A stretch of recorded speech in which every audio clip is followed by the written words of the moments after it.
one's gonna be full of room. Like there's not gonna be no more room. Storage is full. Okay.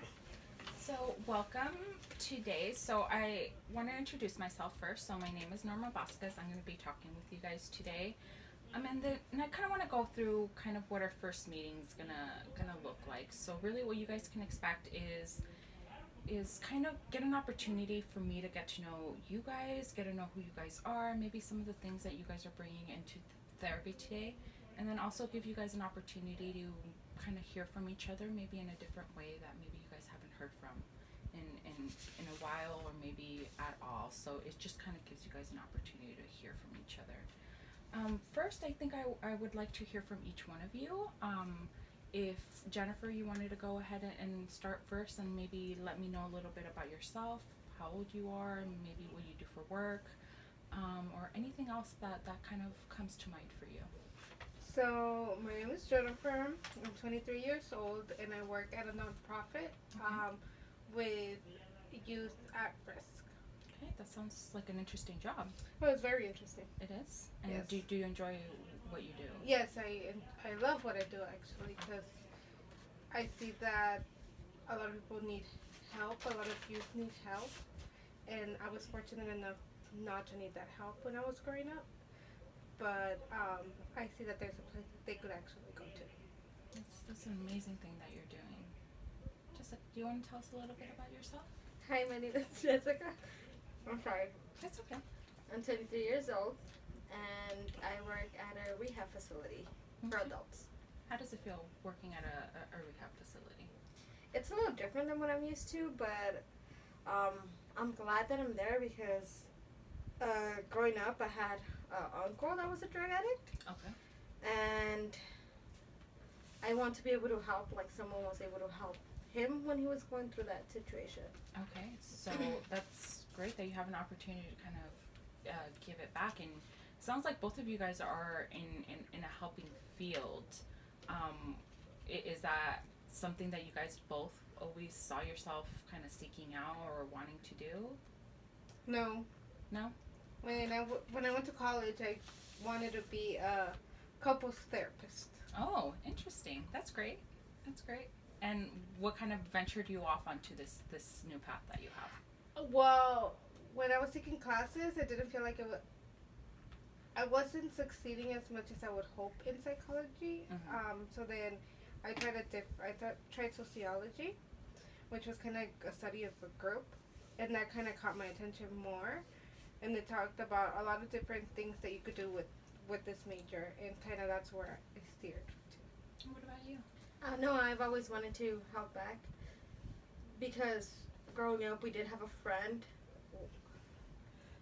that needed help and no one was really able to help her, so I want to get into a field. Like right now I'm working at a rehab, but I eventually want to work as a social worker and be able to be that person that gives hope to kids that are lost and don't feel like someone's there to help them. I want to be that person that's there to help them. So yeah, I've always been wanting to help people. That's amazing. That really is, and I think it probably says a lot about both of you that you guys are in this field of work. So I kind of wanted to get into a little bit about maybe hearing from each one of you your perspective as to why you're here today. I'm here to try and understand this one over here Okay. and her ways when she is sometimes. Do you feel it's sometimes hard to kind of hear her or understand where she's coming from? Yeah, understand where she's coming from. Okay. In what way? Like she's already giving me judgment eyes. Do you feel that she gives you Yeah. judgment sometimes? All the time. Jessica, you're giving me a little bit of face of shock. What do you feel when you're hearing that? Like I'm shocked. I never thought she felt like I judge her because I don't. Okay. I feel like it's the other way around. Well, not really. I just feel like it's hard for me, I guess. I've always been like the stronger one. Mm-hmm. So it's just hard. Okay. Is it hard to hear that? Yes. Okay. Very hard. What does it feel like for you, hearing from her that it's hard for her to hear you saying what you're saying? I know, like I don't know. I just feel like she's a very judgmental person, and I'm the hardest she judges, I guess. Okay. Even though she probably doesn't know she's doing it, like I feel it. Okay. So how about right now, we go into a little bit more into your family history, and then we're gonna go back to this. So it gives you guys an opportunity to think of something else. So you guys are twins, right? Yes. Do you guys have other siblings? Yes, we do. Okay. How many siblings do you have? We have an older brother and a younger sister. And how old are they? My brother is 27. Okay. And your sister?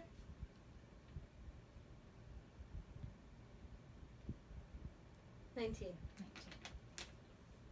And how's your relationship with them? I guess like any brother and sister, I guess. Like, so you think it's average. So do you see them often? Oh yeah. Our sister's our neighbor and our brother lives with us. Okay. How does it feel like to have your brother living with you guys? Ugh, Annoying. frustrating. Okay. So you guys get easily irritated with your brother. Is there things specifically that kind of cause that irritation? It's alcoholism. Okay. His drug abuse. And how long has he been using? What? Which substance? Or which substances has he been using? How about we go into that? Marijuana? Okay. Cocaine. Alcohol. Which is the one that you guys feel is more of an issue? Alcohol. Alcohol. Okay. And has it been a recent thing that you guys have been dealing with, or you guys have dealt with it for a while? We've dealt with it for a few years. So that must be really difficult to have to deal with that, especially because you live with him and kind of interact with him every day. So it must not be easy. Oh, it's not. Okay. And how's your relationship with your parents? Do you want to tell me a little bit more about them? My mom is awesome. I love her. She's the best. The best And how old is mother. how old is your mom? 57. 57. And what about your dad? He's 55. And what can you tell me about your dad? He's a typical Mexican machista. Okay. And what does that mean? Everything's his way or the highway. The woman needs to stay home and clean and cook and do all the household duties. Not really have a voice. And so how does that feel for you being at home as females and kind of hearing that? Frustrating. Yep. Yeah. And how did your parents meet? Do you guys know the story of how your parents met? Yep. My dad was burning tire. So he was driving fast. Yep. Okay. He was doing donuts. Oh.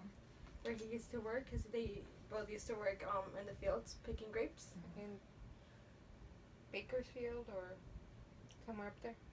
And my mom fell in love with the bad boy. Pretty much. So you would say you would categorize your dad as a bad guy. Oh, yeah. Yep. Why do you say he would be a bad boy? I mean, who's gonna be burning tire in the facility where they work? Like that's And they just, live. Yeah. So he had like a little bit of a like rebellious nature. Yeah. Okay. And in what other ways was he kind of rebellious besides, probably doing things he shouldn't be doing at work? Well, he didn't finish school. He Okay. only went to probably 6th grade He left his house when he was 16 to come To come to the United States. Yeah. for a better life. Kind of how was it for him growing up? You mentioned he was a little rebellious. Was there, certain things that he would get into, like trouble wise, or Yeah, well, he was never had, like- usually more working hard? He never had like really good grades and stuff, and he would bribe his way. Like where he's from, they were like super well off. They were the best well off people there. Mhm. So he would bribe his way up. In like, order, in like, to school. pass in To school pass and things and like all that, and would like sneak out and would not really listen to my grandfather. Okay. And your mom? What about your mom? Kind of anything you know about her growing up? She worked since she was 7. She had a little bit more difficult. She she had a harder upbringing? Yes, because my grandma passed away when Mom was 7. So she was very young. Yes. And my grandpa was a hoe. So what do you mean by that? Like, so he was with a lot of Like, my grandma passed away because my grandma found out when she was giving birth in the hospital that my grandpa's other woman was in the same hospital giving birth as well. Okay. That must have been really hard for your mom growing up knowing that, too. It is still very hard for her, I think. And how was your mom's relationship with her dad because of that? Not great. When my grandmother passed away, my grandfather dropped them off at my grandmother's sister's house, all of my mom's siblings, and he came up, not to the United States, but my mom's from Ciudad Guzman, Jalisco. That's where they grew up, and my grandfather was in Sonora, San Luis Rio, Colorado. So some distance. So yeah, so they grew up by themselves until my mom was about 16, where she was able to be old enough to kind of work. He brought them over here so that they could help him out, and he could pretty much have the money for them. So it sounds like you guys got a lot of your work ethic from your mom then too. Yeah, but my dad thinks we're lazy. Do you think you're lazy? No. Sometimes. Not work-wise. Maybe at home I just don't want to do a lot of things, but I consider myself a hard worker at work. Which is important though, because maybe being at home is actually an opportunity to kind of relax and unwind from maybe a hard week, especially with the populations that you guys work with. It must not be easy. So I feel like it would be completely understandable that come the weekend, you know, you want some time for rest. So your siblings, are they married or single? My brother's divorced. No. It's an annulment, so Annulment. technically he's not divorced. Okay, but at one It's an point he. Mm-hmm. You're lying. Mm-mm. I'm just You finding didn't- you out. didn't know? know? It's okay. And I only found out because I had to do his passport application, and it just didn't say divorce, and then he said that it was because he got an annulment. Right? so, in your guys' eyes, how was that relationship between them? Oh, horrible. She Horrible. just wanted him for the papers Okay. to get her not her citizenship, residency. And my little sister, she's engaged to be married. I Some think. days. Some days. And you laugh, so I feel like you don't take that seriously. Yeah. No? Why don't you take it It's seriously? a joke It's a joke? of a relationship. I don't know. It's just. Remember, we can't really talk about that stuff because we've never been in a serious relationship. Is that kind of the feedback that you get from other family members? Oh, or- that's what our brother told us. Yeah. He says that we have no right to judge or like say much about the relationship because we've never been in love and we've never been heartbroken, so we can't comment on it. Or in a relationship. Me. But do you feel that your maybe brother's kind of incorrect in that judgment? that Oh, he's all the making? time. I don't really listen to him. Yeah. Okay. Especially when he said that he was drunk, but when is he not drunk, right? So it sounds like He was very drunk. it's maybe hard for you guys to cope with the fact that your brother's kind of drinks often, Oh, what do you mean often? Every day. So, Just kidding. He's not drinking today, so or mostly every day.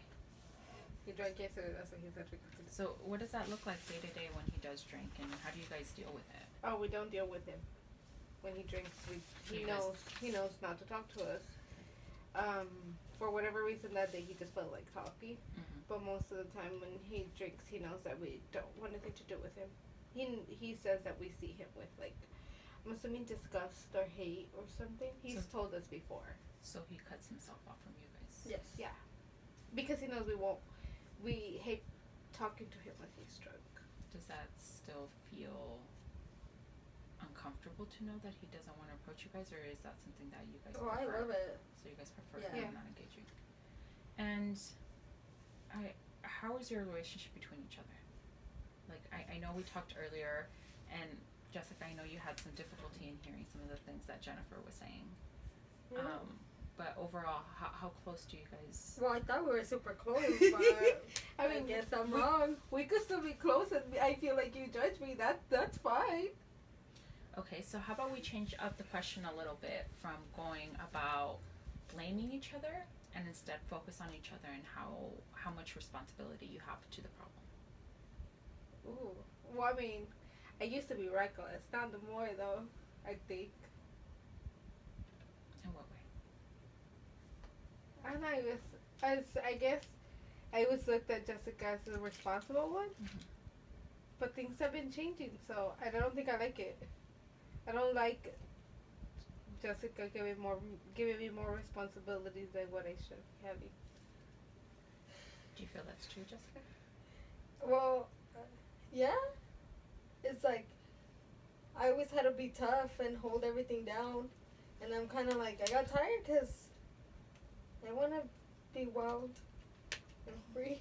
No, because I heard you mention earlier that you feel like you have to be the strong one and kind of I don't know, maybe feel responsible for everybody else too and take that strength.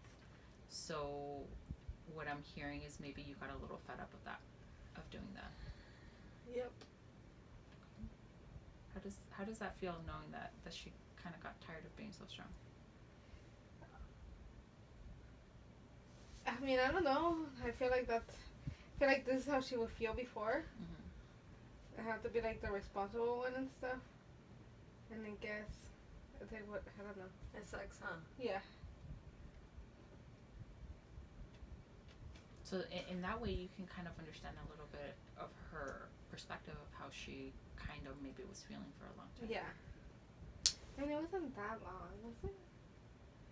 It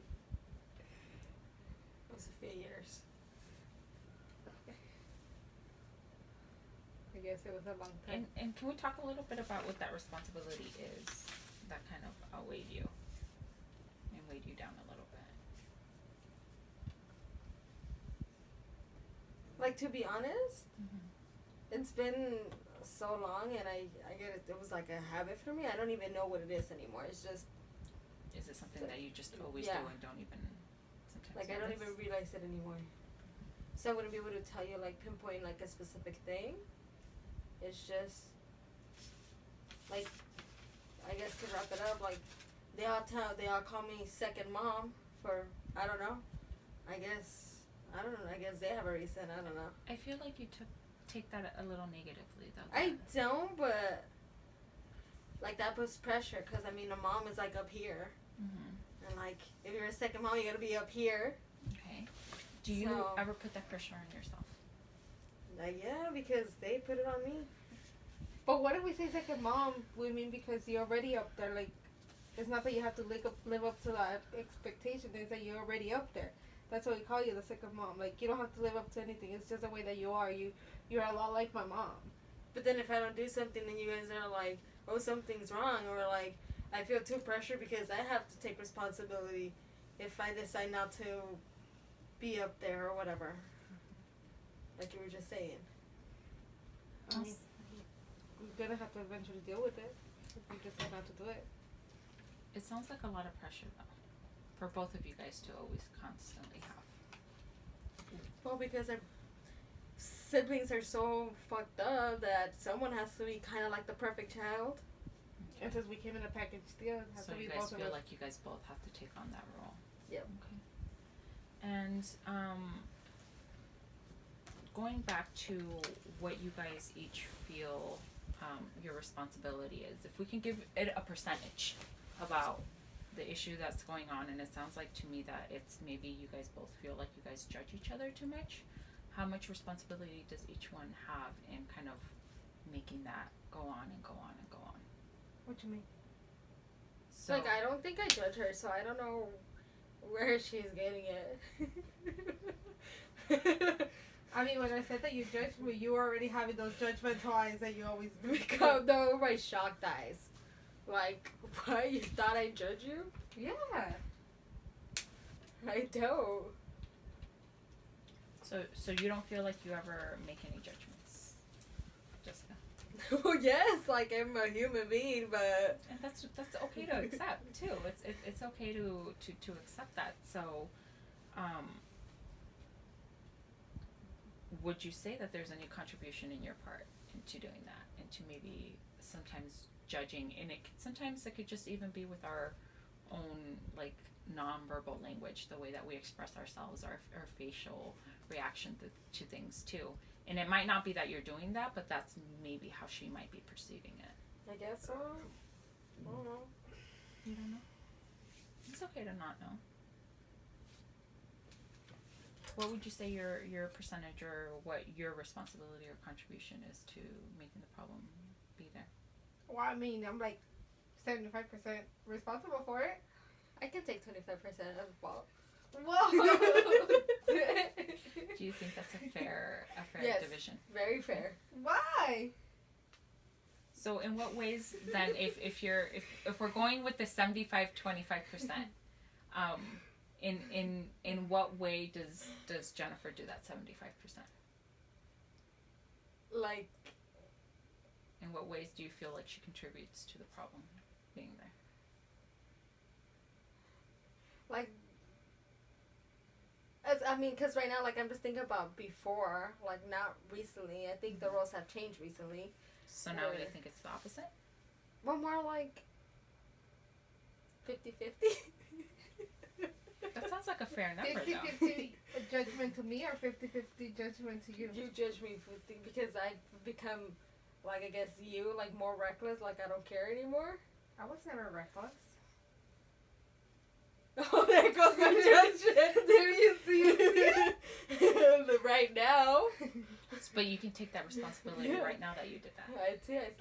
I see it. Because I pointed it out in the beginning that I tell you that you don't say you judge me, but the way that you react to what I say. But see, like I'm saying, I do it now, so it's like that's why the roles have changed, and I feel like you judge me because I don't care anymore. Like I guess I'm tired of trying to be perfect, and they still not be happy. And when I mean they, I mean my parents, Okay. mostly my dad. So then a lot of this responsibility and the judgment that you feel on each other is because of your reaction to what your dad's going to say about you guys. Of course. Oh yes. 100%. That's the 100% part. That seems like maybe that's He's a problem. okay. If you want to tell me a little bit more about how you feel like your dad maybe contributes to the problem that's going on.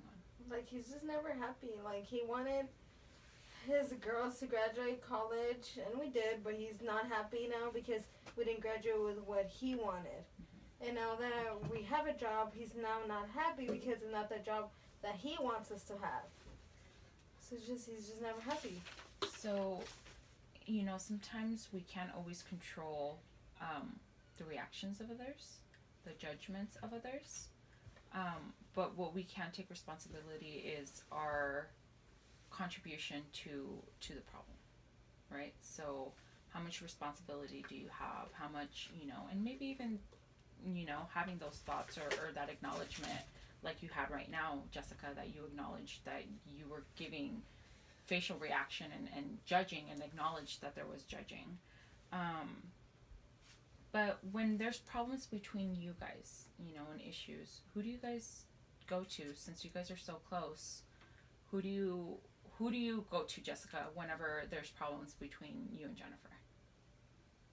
Is there somebody that you go to and talk to?